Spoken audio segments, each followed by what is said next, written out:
his wings attach. He is numbered, and he is hand-signed. Yes. Also, the Halloween show is like super niche stuff. So a lot of it's expensive, but it's just because it's rare and hard to find. So it's really about finding like the person who wants to spend $75 on the Michael Myers. All right, it's the Halloween show. We gotta have Mr. King Kirby doing some monster books. This is Monster on the Prowl, number 24. It's like your typical serial killer horror movie, but with dogs. All right, and Derek will pick that up. You got it, Derek. Our stray dog fanatic. Roof, roof. My name is Sienna Fallon. Very fine condition, $15. I joke when people ask and say, like, I started reading comics when I learned to read. It was definitely not as big a part of my life as it became when I was in college. Halloween, perfect for Halloween. Corners aren't bad at all. There are some, like, one or two I'm originally from New Jersey. Came down to Chapel Hill for school for undergrad, and like small yeah, stuck around in North Carolina. Love it here. Along the spine. Valentine's Day, of course, you gotta have some poison ivy on St. Patrick's Day. The Riddler, April Fools. I fucking love comics. Jughead, number 78, probably a 12 center. Let's see.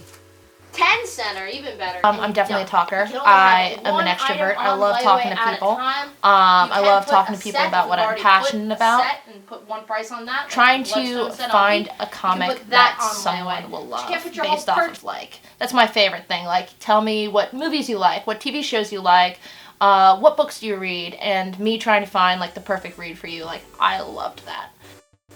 John Penta would like to know if you'll do the Jughead on E for 28. You have it at 40. John, I know you so well, and since I specifically put the book up to get your money, yes. All right, and George, I did get you down for that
and even in high school when I started reading more, junior high.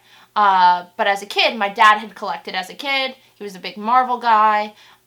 So he had some of his old collection, whatever, like, his parents didn't throw away when he was in college. Mm-hmm. And he got back into collecting in the 90s. There was this huge boom in, like, the early 90s when there was the death of Superman, so they killed Superman, so everyone went out and bought that issue, and they relaunched the X-Men, like the best-selling comic book of all time. X-Men #1 came out in 1992. They sold like 8 million copies. It's crazy. It's now like a bestseller in comics in like 2023, 100,000 copies. So just like, it was wild. X-Men mania.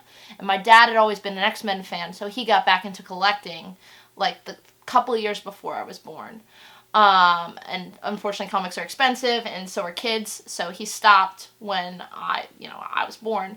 But when I first started learning how to read, I remember just like going through these tubs of books that he had, especially like the 90s stuff, like 90s X-Men. And they were just so cool. And my dad was a collector, and like as a kid he definitely got me into that habit. I did baseball cards and comics. So my first comic book collection was in like my like a child-sized no boot box, and like the comics were just laid flat, and a lot of them were stuff that my dad gave, like beater copies that weren't worth anything, or stuff he had duplicates of. Like I got them handed down, ones that I wanted, and then we would go to like, there weren't a ton of like, they were all really small comic shops in our area, but we would go like, if it was a rainy Sunday, like we would go to the comic shop, and that's how I kind of started picking out a couple comics that I picked out. As really into Pokemon as a kid, so there was Pokemon comics that I bought. I liked Spider-Man a lot, so they had, when I was a little kid, they relaunched Spider-Man with Ultimate Spider-Man, so I know I have that first issue that I picked out. And then just like a hodgepodge of just random stuff. And when I got a little older, I'm actually named after a comic book character. It's an X-Men character. She's barely in any books. I think she has like 80-something total appearances. Her name's Sienna Blaze. But I thought that was super cool. She was like an X-Men villain. Apparently my dad had originally tried to name me Rogue. Just Rogue. And I'm very thankful, at least middle school Sienna is very thankful that he didn't go that route. That's kind of sick, though. Yeah, it would have been Rogue. He wanted Ripley from Aliens. That would have been cool. I would have been so cool with Ripley. But my mom wanted like just a more normal name. So Sienna City is also a city in Italy. It's also the name of this X-Men villain, Sienna Blaze. So that was how my dad kind of snuck it in, to my mom. I was named after the city in Italy, but to my dad, I was named after an X-Men character. So that became like a hunt when I was a kid, like trying to find her appearances. And maybe that was like, I was an annoying kid going into tiny shops going like, where's your Sienna Blaze comics? This character who is like, I think dead now, like barely has any appearances. No one would know who they are. And being, disappointed when they'd be like, kid, I don't know what you're talking about. Just like go dig around. So I was reading that kind of stuff, trying to find them. And